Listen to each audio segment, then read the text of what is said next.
I have released Diddy's documentary on Netflix, and I have given all the proofs of who was involved with Diddy. I have presented the videotape of Diddy's parties as evidence. Now no one can save Diddy and the other celebs. After watching the rest of the documentary, you'll understand everything. I am the fucking hardest hustler in the world. This is Savage Part 2. Don't tell me about shit. It's 2022 and I'm still a savage. Whatever I want, I get. Whatever I want, I fucking get. You guys don't need to worry about me getting revenge from Diddy. I've got 3 moves that make sure he'll never be able to come after me or my family. First, I personally reached out to the victims' legal teams. The real reason he's not getting out is those buried cases behind the scenes. I provided legal funding for 7 victims who had been silent for years and brought in the top criminal attorneys in the country. Second, I bought up every potential post-release business deal he had lined up. I planned this 2 years in advance, so by the time he got sentenced and still had hope of getting out, every partner had already cut ties with him. Third, I don't just have evidence, I've got backups. This is an entire minefield that's been buried for 20 years. I uncovered every secret from the last 30 years. With testimonies from the victims, we interviewed over a dozen people he tricked, threatened, or violated. You think that's harsh? No, he destroyed other people's lives for decades. I'm just making sure he spends a few extra years in prison for it. I'm not afraid of his people, not afraid of his threats. I know he's still in there fantasizing about a comeback, but the truth is, he's never coming back. What you and Diddy was doing together in your younger years, all that's coming out. Who else did you see allegedly on the tapes? Tyrese with Will and Jada, then the one with Charlie Mack and Will. Jada's not on it, but you can hear her say, make him spit up, period. I don't have shit to do with Puffy, so y'all can stop all that meetings.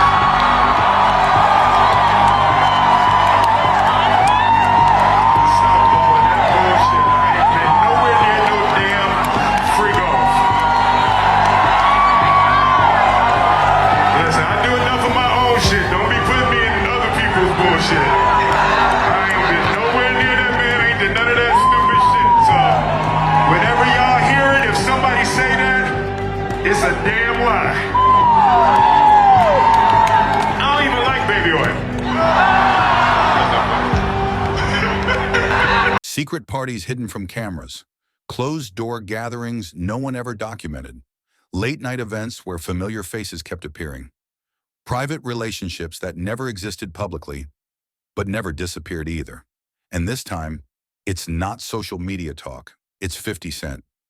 On December 2nd, 2025, 50 Cent released a 4-part Netflix documentary that quietly shook the industry. Now 50 Cent is back with a new documentary, and this time, the names Diddy and Will Smith keep surfacing in the same private spaces. Not on red carpets, not in interviews, behind closed doors. In this new Netflix documentary, 50 Cent doesn't accuse Diddy or Will Smith. He reveals patterns of secret meetings, patterns of restricted parties, patterns of silence that lasted for years. And once you understand how long Diddy, Will Smith, and powerful names moved in a world without cameras, you'll understand why this documentary is making people uncomfortable right now. What the documentary reveals first isn't noise, it's quiet. Because before the parties, before the rumors, before anything ever reached the surface, there were meetings, secret meetings, not scheduled on calendars, not acknowledged publicly, held away from public view, in private rooms, at private times. According to the documentary, these weren't accidental encounters between celebrities who happened to cross paths. These were intentional spaces, carefully chosen locations, carefully chosen moments. Rooms where conversations could happen without interruption and without consequence. The same names keep surfacing here. Diddy, Will Smith. Not on stage, not in interviews, not where anyone could listen, but behind closed doors. The film describes how these meetings didn't need witnesses. They didn't need records. They didn't need follow-ups. Because what mattered wasn't what was said publicly, it was what was understood privately. Private rooms meant control. Private timing meant fewer questions. And conversations that never left the room meant no accountability. People who were present describe a different atmosphere in these spaces. Less performance, more certainty. The kind of certainty that comes when power doesn't need to explain itself. These meetings weren't loud. They weren't dramatic. They were calm. And calm is often where the most important decisions are made. The documentary suggests that Diddy and Will Smith appeared in these same private settings more than once. Different locations, different moments. At the same level of discretion, no photos, no confirmations, no denials, just presence. And presence, when repeated quietly over time, stops being coincidence. What's unsettling is how little information ever escaped these rooms. No leaks, no rumors, no secondhand accounts. Conversations stayed contained. Not because they were insignificant, but because everyone involved understood the value of silence. Before going deeper into this video, make sure you like this video, subscribe our channel, and hit the bell icon. That's how you never miss any update. The documentary doesn't claim what was decided in those meetings. It doesn't speculate on specific words. It focuses on structure. Why were these meetings necessary? Why did they need to happen privately? And why did the same names keep appearing in spaces designed to leave no trace? Because private rooms create a different kind of reality. A reality where influence doesn't need to justify itself, where alignment doesn't need to be explained, where accountability can be delayed indefinitely. These meetings weren't about visibility. They were about insulation. Insulation from scrutiny, from misunderstanding, from the outside world. And once you understand that these conversations never left the room by design, something becomes clear. Whatever followed later, the parties, the alliances, the silence, it didn't begin in public. It began here, in rooms no one could see, at times no one could verify, between people who knew exactly why privacy mattered. Because when conversations never leave the room, they don't just disappear. They shape everything that comes after. Quietly, consistently, and without ever needing to be explained. What followed those meetings didn't move into the open. It moved deeper inside.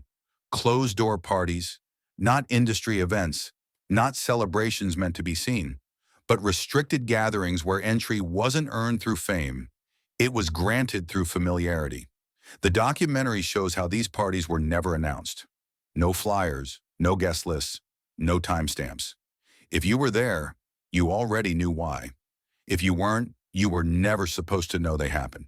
According to what 50 Cent documents, the same pattern keeps appearing. The same controlled environments, the same familiar faces. And once again, the names Diddy and Will Smith surface quietly inside those spaces. Not photographed, not credited, not acknowledged, just present. These weren't chaotic parties spiraling out of control. And they were curated. Security filtered curiosity, access filtered outsiders, and silence filtered everything else. Phones stayed away without being asked. Cameras never came out. Details never traveled beyond the room. Because these events weren't designed to be remembered publicly. They were designed to leave no record. The documentary emphasizes how deliberate this was. Not accidental privacy, intentional erasure, no posts the next morning, no casual mentions later, no stories passed around, just absence. And absence repeated often enough becomes protection. People who attended describe how the atmosphere changed once the doors closed. Public energy dropped away, behavior shifted, conversations moved differently. What's unsettling isn't what's described happening inside. It's how carefully the outside world was excluded. 50 Cent doesn't accuse anyone of actions at these parties. He documents patterns.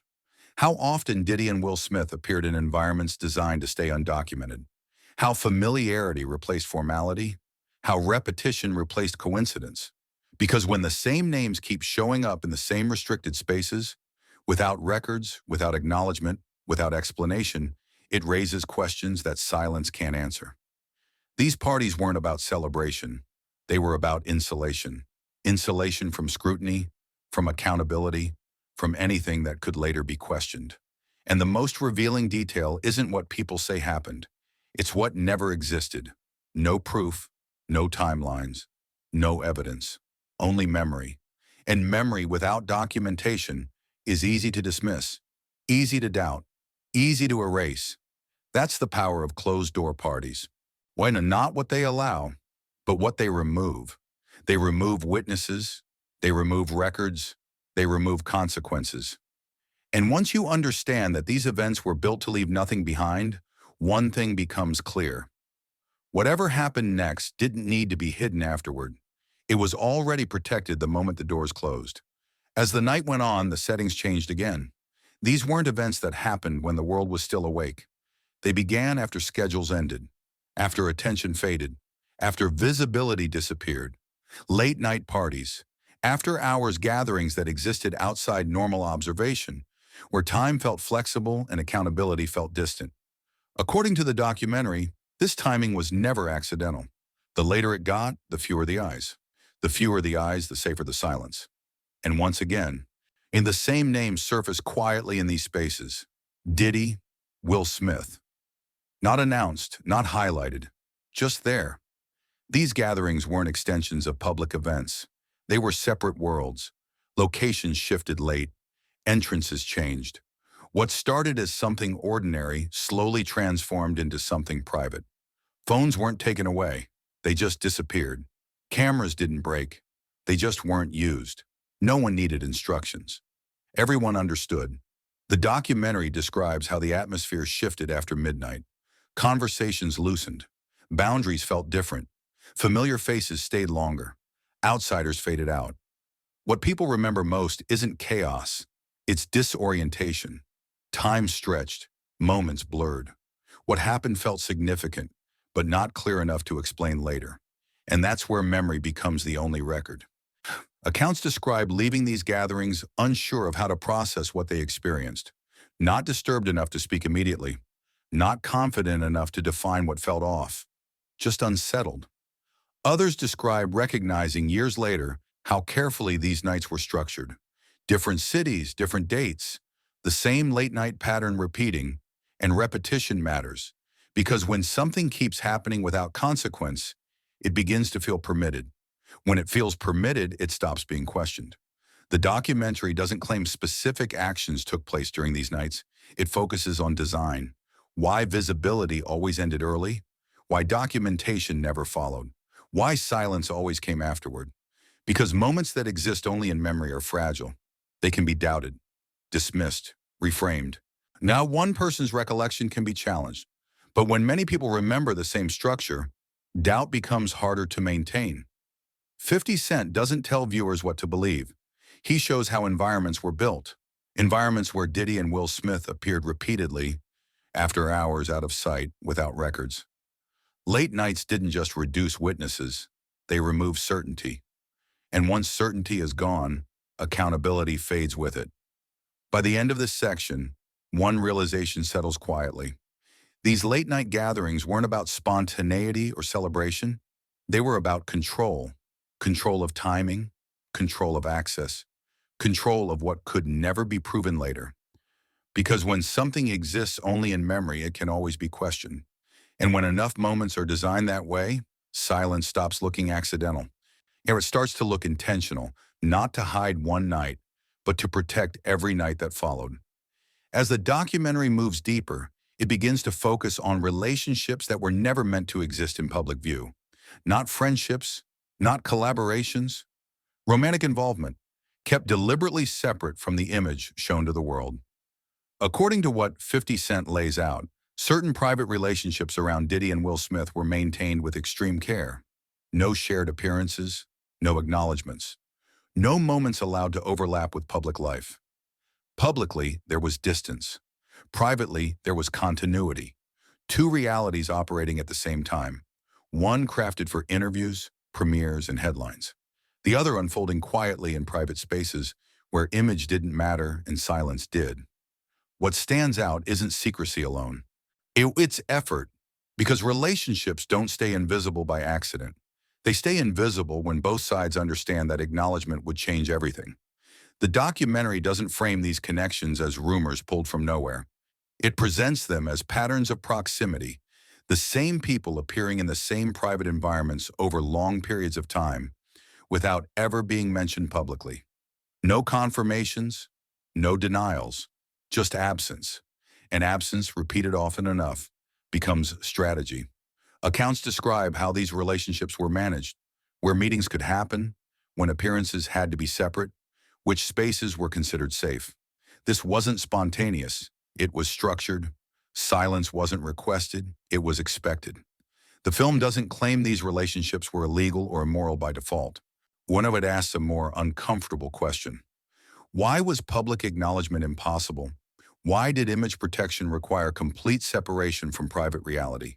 Because when romantic involvement must exist entirely off record, it suggests exposure carried consequences far beyond embarrassment, consequences to reputation, to influence, to carefully protected narratives.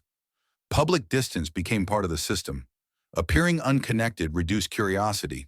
It kept attention away. Meanwhile, private access continued without interruption. What's unsettling is how normal this became inside these circles. People didn't ask questions. They adapted. They understood what could never be said. They understood what could never be confirmed. And that understanding created stability. The documentary suggests that secrecy itself became the bond. Shared risk, a shared silence, shared awareness that exposure would disrupt far more than a relationship. Not because someone enforced it, but because everyone benefited from it. By the end of this section, a realization lingers. These relationships weren't hidden because they were fragile. They were hidden because they were valuable. Valuable enough to protect, valuable enough to manage, valuable enough to keep entirely outside the public story.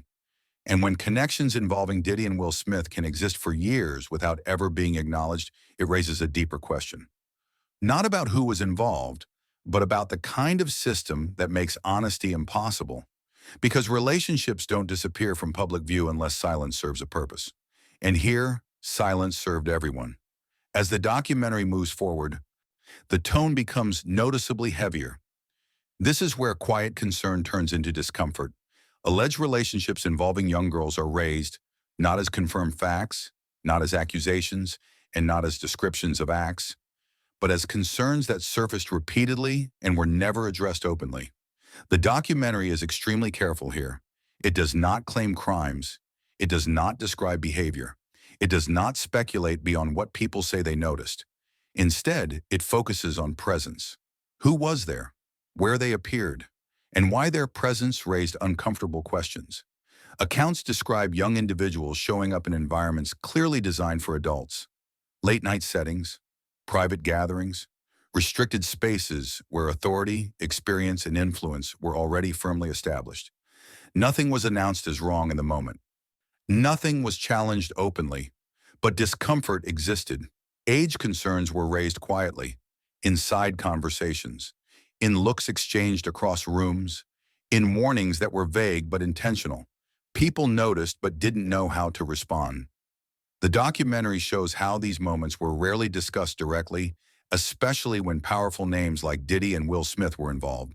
Not because people didn't see what was happening, but because questioning the environment itself felt unsafe. Unsafe for careers, unsafe for access, unsafe for relationships built on proximity to influence.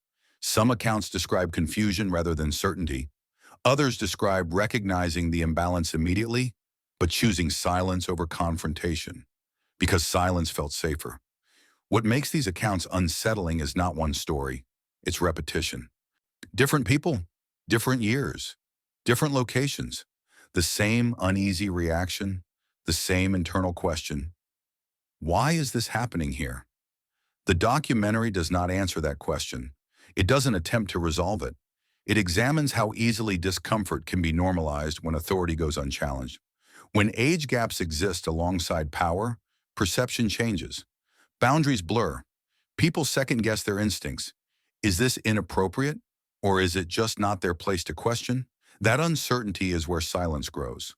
The film highlights how responsibility became unclear in these spaces. No one explained why certain individuals were present. No one clarified boundaries. No one addressed the imbalance directly. And when responsibility is blurred, accountability disappears. Some people describe only realizing years later how abnormal those moments felt. At the time, they were brushed aside, rationalized, forgotten, until similar stories surfaced again and again. The documentary doesn't ask viewers to judge Diddy or Will Smith. It asks viewers to notice patterns, to notice how vulnerability can exist without wrongdoing being proven, to notice how imbalance alone can create risk, to notice how power can make questioning feel impossible. By the end of this section, the weight doesn't come from what's shown, it comes from what was never addressed. If everything was appropriate, why did so many people feel uneasy? And if nothing was wrong, why were those concerns never acknowledged openly? Because some questions don't disappear when they're ignored. They wait, and when they resurface, years later, they carry more weight than they ever did in the moment. Not because they were proven, but because they were never answered. As the documentary continues, it turns toward another layer of secrecy, one guarded with extraordinary care. Alleged relationships with men, not framed as scandal, not framed as wrongdoing, but examined through the separation between private identity and public persona. The film is deliberate in how it approaches this subject. It makes a clear distinction from the start. This is not about labeling anyone, and it's not about judging personal identity. It's about concealment and the extreme effort placed on keeping certain parts of life completely invisible. According to accounts presented, public image and private reality operated on parallel tracks. On camera, everything was controlled, every appearance measured, every association carefully filtered. The version of life shown to the world was consistent, polished, and predictable. Behind closed doors, that consistency wasn't required. The documentary suggests that secrecy here wasn't casual. It was strategic, maintained not for comfort, but for protection. Protection of reputation, protection of influence, protection of narratives built over decades. Some accounts describe private connections that were never acknowledged and never denied. Relationships that existed only in spaces where cameras didn't follow and phones weren't welcome. Spaces where silence wasn't enforced, it was assumed. What stands out is the effort involved. Different locations, different timing, different circles. Public life and private life were never allowed to overlap. The film doesn't speculate on motivations. It doesn't define anyone. Instead, it asks why secrecy had to be absolute. Why even acknowledgement was treated as a risk. Because when something must be hidden this carefully, the secrecy itself becomes revealing. Accounts describe how trust functioned in these environments. Who could be present? Who could be relied upon to stay quiet? Who understood the unspoken rules without explanation? Breaking those rules didn't lead to confrontation. It led to disappearance. Invitations stopped. Access faded. Connections were quietly severed, not as punishment, but as prevention. The documentary highlights how maintaining this separation required coordination over time. It wasn't accidental, it wasn't spontaneous. It was sustained through shared understanding and mutual risk. And mutual risk creates silence. Not because people don't know, but because they do. The film makes an important point here. Privacy is a right, but secrecy at this scale serves a purpose. When enormous effort is spent ensuring something never becomes visible, it raises questions, not about identity, but about consequence. What would have changed if it became known? Who would have lost influence? And why was that loss unacceptable? By the end of this section, a quiet realization settles in. This wasn't about hiding a personal truth. It was about protecting a public narrative so carefully constructed that it couldn't survive exposure. And when maintaining that narrative requires this much control, this much coordination, this much silence, it stops being personal. It becomes structural. Because systems built on secrecy don't just hide parts of reality. They reshape it, so no one ever feels able to ask why it had to be hidden in the first place. As the documentary moves deeper, the focus shifts to relationships that carried a different kind of weight. Not private connections with unknown faces, but secret relationships with celebrities, powerful names, recognizable figures. People whose public images were carefully protected and tightly managed. What stands out is how Diddy and Will Smith appeared publicly distant. Different interviews, different circles, different narratives that suggested separation, but privately that distance didn't exist. According to what 50 Cent documents, the same powerful names kept moving together in restricted spaces, private gatherings, after-hours environments, locations where access was limited and familiarity was unquestioned, not photographed, not acknowledged. not explained, just present. These weren't random encounters. They weren't casual coincidences. The documentary shows how the same figures appeared repeatedly across different moments and locations, always privately, never publicly. Timelines began to align quietly. Movements overlapped. Presence repeated. Publicly, there was separation. Privately, there was comfort. And that contrast matters, because distance in public reduces scrutiny, and familiarity in private preserves trust. The film doesn't suggest conspiracy or coordination through meetings and plans. It shows something subtler, understanding. An understanding of when to appear apart publicly and when to move together away from visibility. Some accounts describe seeing the same faces in the same private rooms again and again, even when public narratives suggested no connection. Others describe how certain individuals always seemed to have access when others didn't. No introductions were needed. No explanations were offered. They belonged. This is how power compounds. When influential people share private spaces, silence becomes shared, not enforced, understood. No one benefits from breaking it. Reputation is at stake. Access is at stake. Opportunity is at stake. The documentary doesn't accuse Diddy, Will Smith, or any other celebrity of specific actions. It examines how protection works when power overlaps. Publicly, everyone appears independent. Privately, alignment remains intact, and that alignment doesn't need to be spoken to exist. The film highlights moments where public disagreements felt calculated rather than genuine. Not enough distance to satisfy appearances. Enough familiarity to preserve access. Not conflict, control. By the end of this section, a quiet realization settles in. Power doesn't move alone. It moves in networks. Quiet networks. Flexible networks. Networks that know when to be visible and when to disappear. And when Diddy, Will Smith, and other powerful names keep appearing together where no one is watching, it stops feeling accidental. It feels intentional, not to draw attention, but to avoid it. Because in an industry built on image, nothing is more valuable than silence shared among the powerful. As the documentary continues, it returns to the claims that first unsettled people long before this film ever existed. Adult misconduct allegations, claims of inappropriate behavior, disturbing stories said to have happened behind closed doors. The documentary does not present these as explosive revelations. It presents them as echoes, stories that surfaced quietly, stories that never fully disappeared, stories that followed the same private environments where Diddy and Will Smith were repeatedly present. What connects these accounts isn't spectacle. It's familiarity, different people, different timelines, the same kinds of rooms, private spaces, limited witnesses, situations where power outweighed balance, and silence felt safer than reaction. The film avoids graphic detail. It avoids sensational language. Instead, it focuses on atmosphere.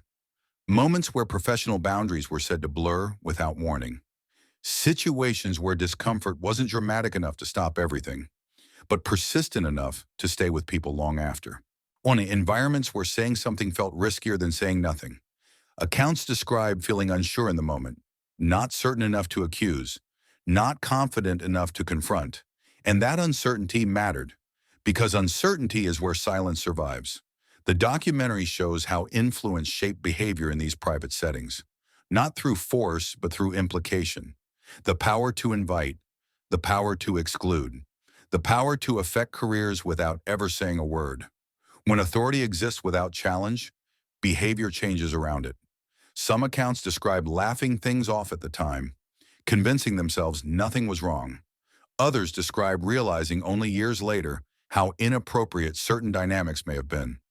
Distance created clarity, and when multiple people reached similar conclusions independently, the stories stopped feeling isolated. They started feeling patterned. The documentary does not declare guilt. It does not assign intent. It asks why these stories were never addressed openly, why explanations never followed, why clarification never came, why distance replaced dialogue. Because silence doesn't neutralize allegations like these. It preserves them. It allows questions to grow heavier instead of fading. It allows patterns to emerge where individual moments once stood alone. The film highlights how private spaces can normalize behavior that would never survive public scrutiny. how repetition can make discomfort feel routine, how routine slowly erodes the instinct to question. And that erosion is dangerous, not because it proves wrongdoing, but because it allows environments to exist without accountability.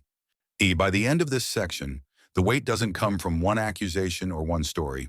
It comes from accumulation, from how often similar unease is described, from how consistently the same settings appear, from how reliably silence followed. Because discomfort doesn't come from nowhere. It grows in places where boundaries aren't clear, where power goes unchecked, where what happens behind closed doors is protected by design. And once those doors begin to open, even slightly, the focus shifts, not just to what may have happened, but to how long the system around Diddy and Will Smith allowed these questions to remain unanswered. And unanswered questions don't disappear. They wait, quietly. As the documentary continues, something quieter begins to stand out. Not an event, not an allegation, a presence, unspoken connections.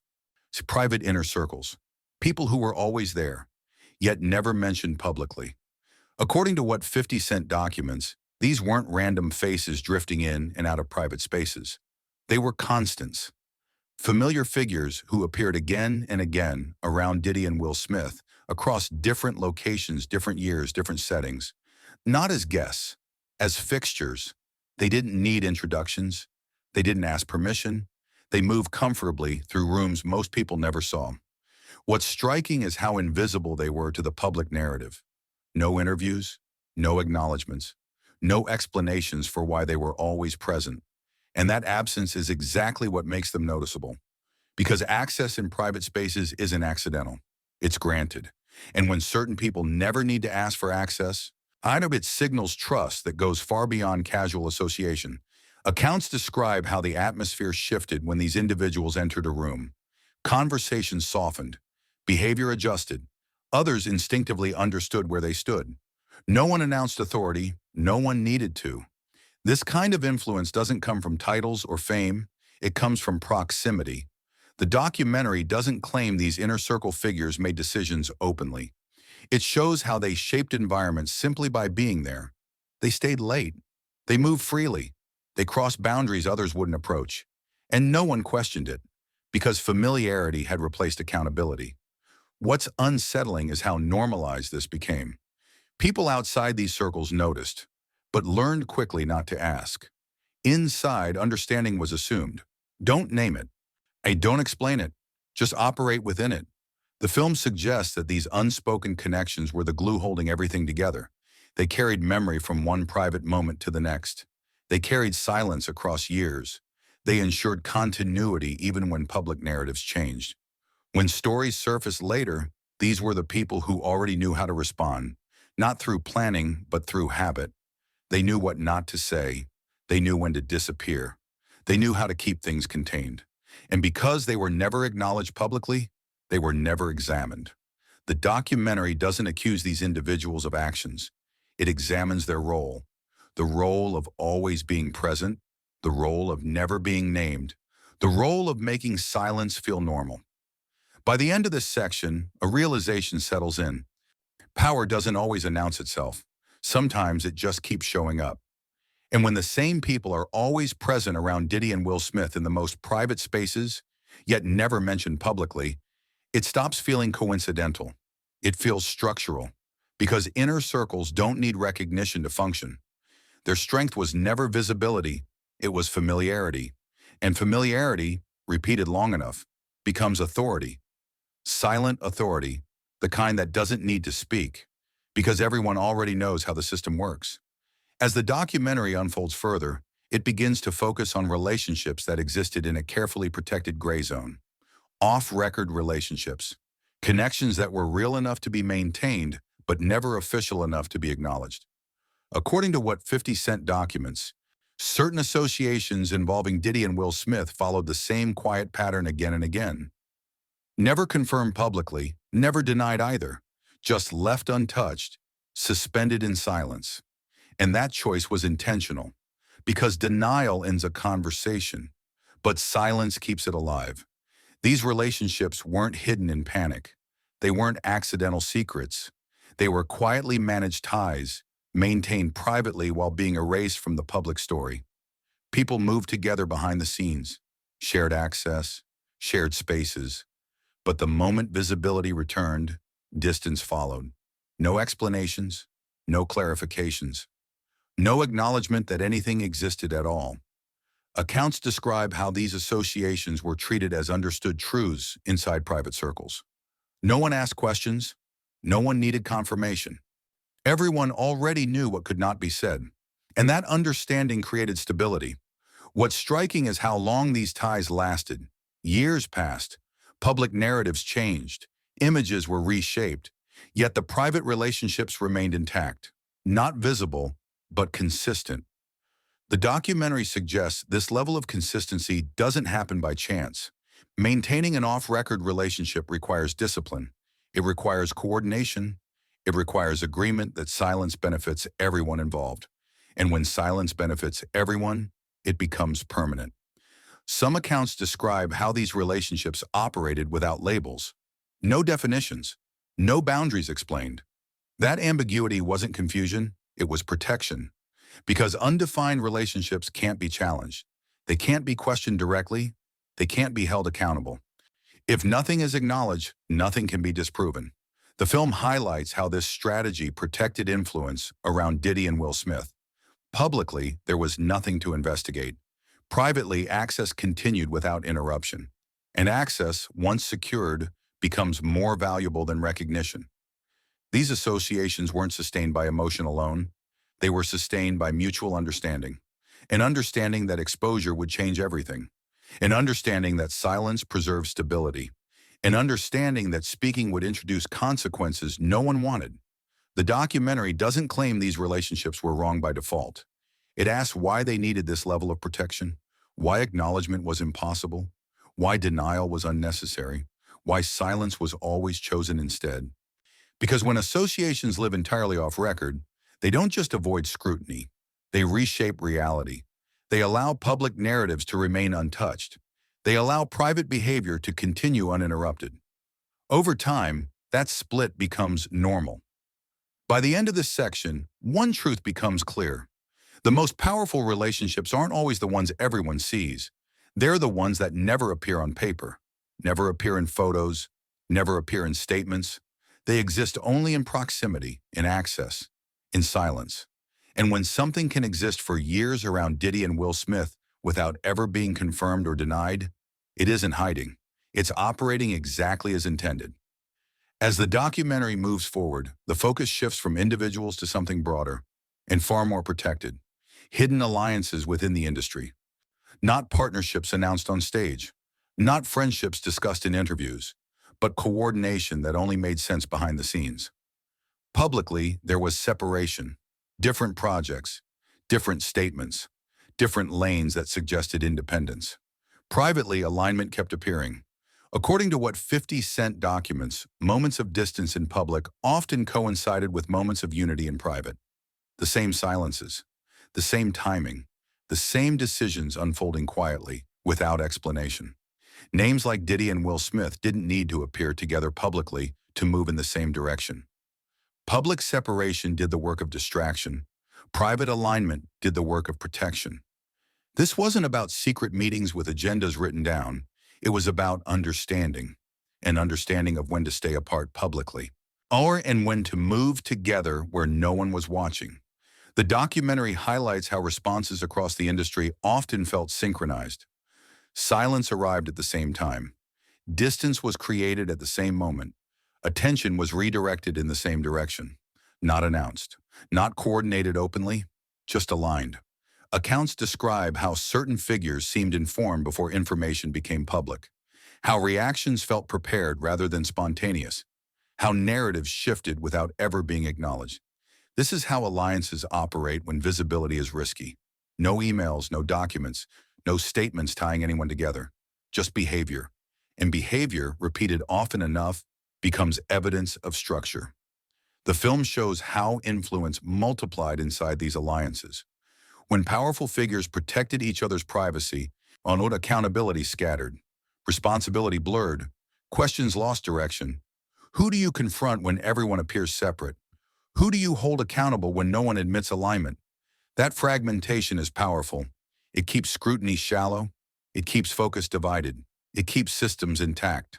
Public separation wasn't accidental. It was functional.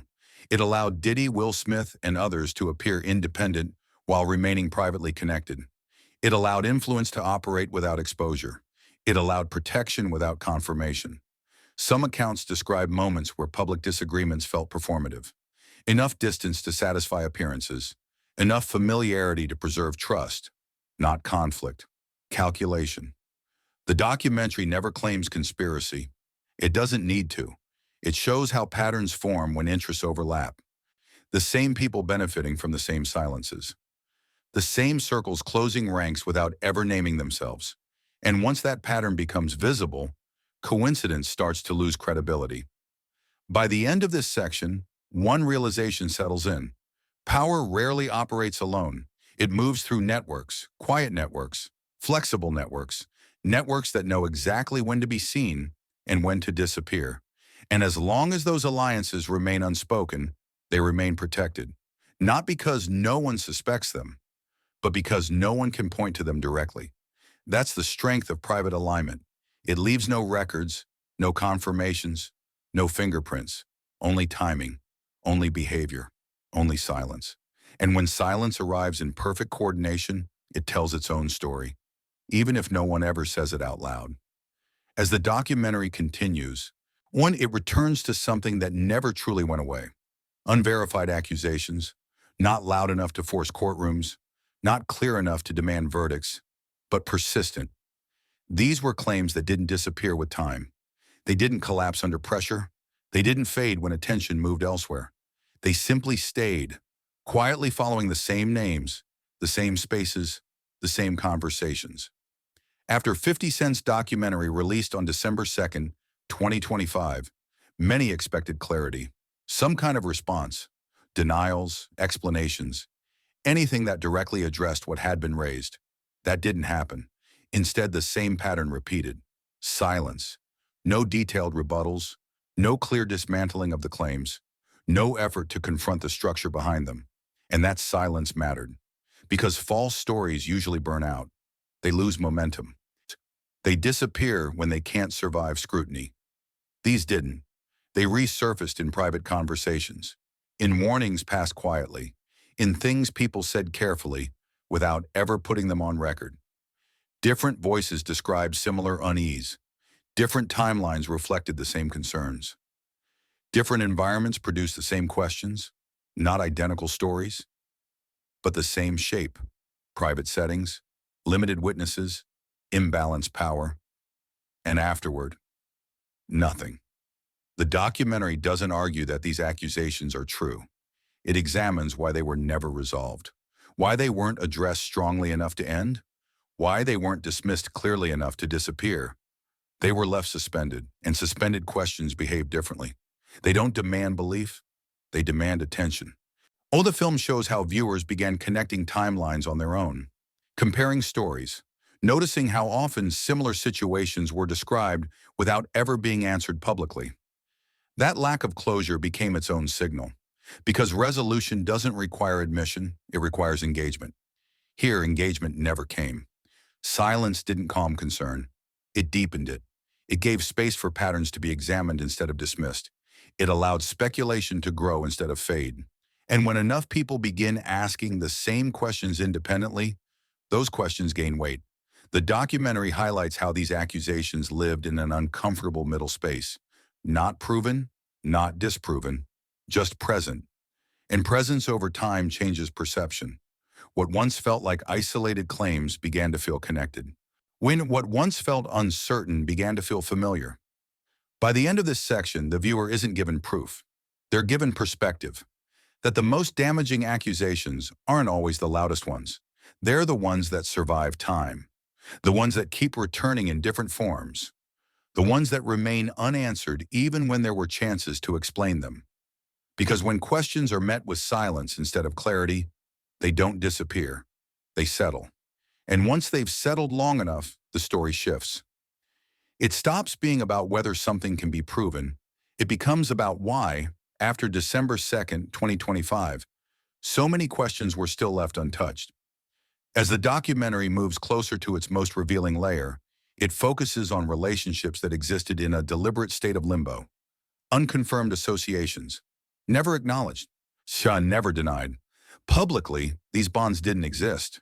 In interviews, in statements, in official narratives, there was nothing to point to. But privately, they never disappeared. According to what 50 Cent documents, certain relationships around Diddy and Will Smith were carefully erased from the public record while being quietly preserved behind the scenes. No shared appearances, no visible history, no acknowledgement that could create a trail.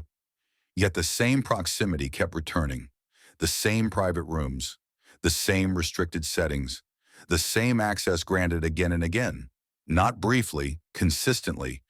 What makes this unsettling is the precision involved. Erasing a relationship publicly takes intention. Maintaining it privately takes commitment. Both sides had to understand the same rule. Silence was safer than truth. The documentary shows how public distance wasn't optional. It was required. Any visible closeness risked scrutiny. Any acknowledgement risked questions that couldn't be controlled. So separation became performance. Meanwhile, private continuity remained untouched. Meetings still happened. Access still existed. Familiarity never broke. Accounts describe how these bonds were treated as understood facts inside inner circles. No one asked questions because questions weren't welcome. No one needed confirmation because confirmation would create records. And records were the one thing these relationships couldn't survive. This strategy worked because it created ambiguity. If something isn't acknowledged, it can't be confronted. If it isn't confirmed, it can't be disproven. If it doesn't officially exist, responsibility becomes unclear. That ambiguity became protection. The film highlights how these associations endured across years. Public images evolved, narratives shifted, controversies came and went. The private bonds stayed intact, not because they were fragile, but because they were useful. They preserved access. They maintained influence. They ensured continuity in spaces where power mattered. Public erasure created private security. Absence from headlines allowed presence in restricted rooms. Invisibility became armor. What's striking is how normalized this became. Within private circles, everyone knew. Outside them, no one could prove anything. That split reality allowed these relationships around Diddy and Will Smith to function without consequence for a very long time. By the end of this section, one realization settles in quietly. These bonds weren't hidden because they were mistakes. They were hidden because they were valuable. Valuable enough to protect, valuable enough to preserve, valuable enough to erase publicly while maintaining privately. And when relationships require that level of control to survive, they aren't accidental. They're intentional. Not secrets waiting to be exposed, but arrangements designed to last as long as silence holds. And here, silence held for years. As the documentary presses forward, everything begins to revolve around one unavoidable force: power. Not the kind displayed on stages or red carpets, but the kind that operates quietly inside private spaces. In these environments, influence didn't announce itself. It controlled access. Who entered the room? Who stayed late? Who felt comfortable speaking? And who instinctively stayed silent? According to what the documentary documents, these spaces were never equal. Authority was built into the room long before anyone arrived. Invitations weren't random. Proximity wasn't accidental. Being close to power meant opportunity, protection, and visibility. Losing that access meant disappearing. Inside these private settings tied to Diddy and Will Smith, people adjusted without being told. Conversations softened. Behavior shifted. Boundaries felt different. No one needed instructions to understand where authority sat. They felt it. This is where significant age gap concerns begin to surface, not as accusations, but as alarms that rang quietly and were never answered. Accounts describe younger individuals present in environments dominated by experience, influence, and control. Late nights. You had restricted gatherings, spaces where power already leaned heavily in one direction. Nothing was officially questioned. Nothing was openly challenged, but discomfort existed. People noticed the imbalance. They sensed it in the atmosphere. They felt it in the way conversations unfolded. The documentary doesn't claim intent. It doesn't describe acts. It examines structure. When age gaps exist alongside unchecked influence, vulnerability doesn't need to be created. It already exists. Younger individuals didn't control the space. They didn't set the rules. They didn't decide when things started or ended.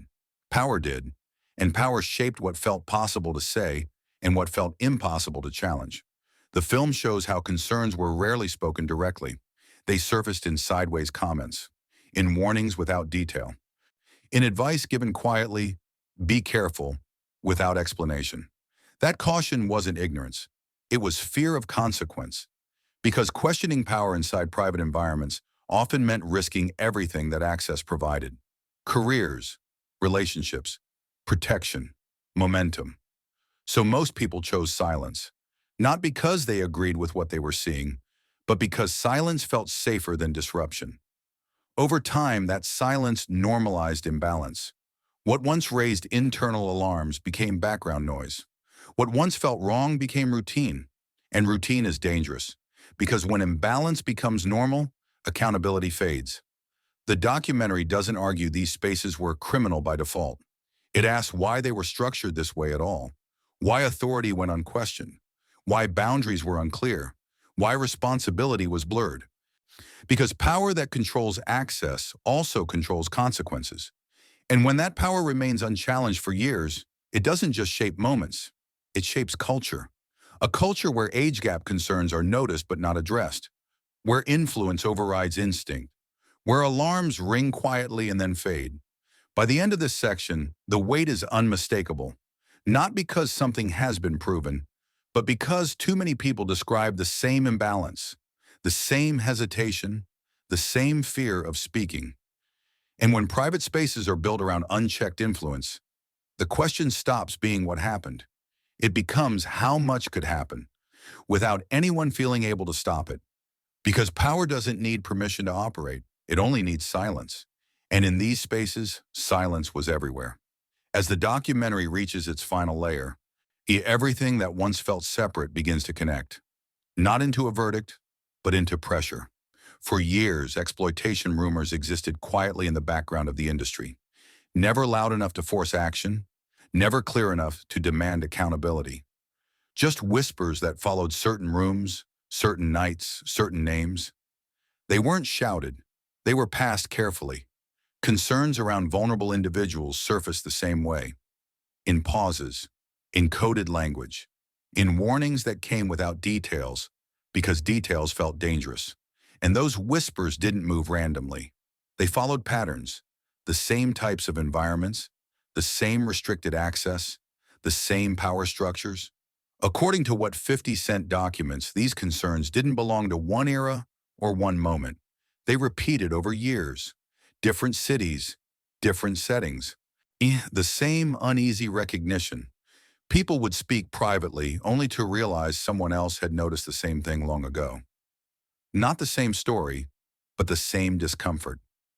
That's when coincidence stops being convincing. Because rumors don't survive decades without reinforcement. They survive because silence protects them. The documentary shows how this system functioned without needing enforcement. No one had to be threatened. The cost of speaking was already understood. Access could disappear, opportunities could dry up, relationships could quietly dissolve. So people stayed quiet, not because they believed nothing was wrong, but because silence felt like survival. This is how systems protect themselves, not through denial, through fatigue. People grow tired of carrying questions alone. They learn to ignore what can't be changed. They convince themselves that discomfort isn't enough to risk everything, until it is. What changed now is visibility. With this new documentary, the whispers are no longer isolated. They're contextualized. Patterns are placed side by side. The same structures around Diddy and Will Smith are no longer invisible. The film doesn't accuse, it doesn't conclude, it does something more destabilizing, it connects. And connection is dangerous for any system built on silence. Because silence only works when people believe they're alone. Once they realize they're not, the structure weakens. The documentary shows how repetition creates pressure, how awareness spreads quietly, how people begin to recognize that what they noticed wasn't isolated. It was shared. That shared recognition changes everything. The system hasn't collapsed, but it's no longer hidden. And once something built on silence becomes visible, it doesn't need to be attacked. It begins to strain under its own weight, not all at once, not dramatically, but inevitably. Because silence can protect power for a long time, just not forever. And now, with these patterns laid out clearly, the pressure isn't coming from accusation.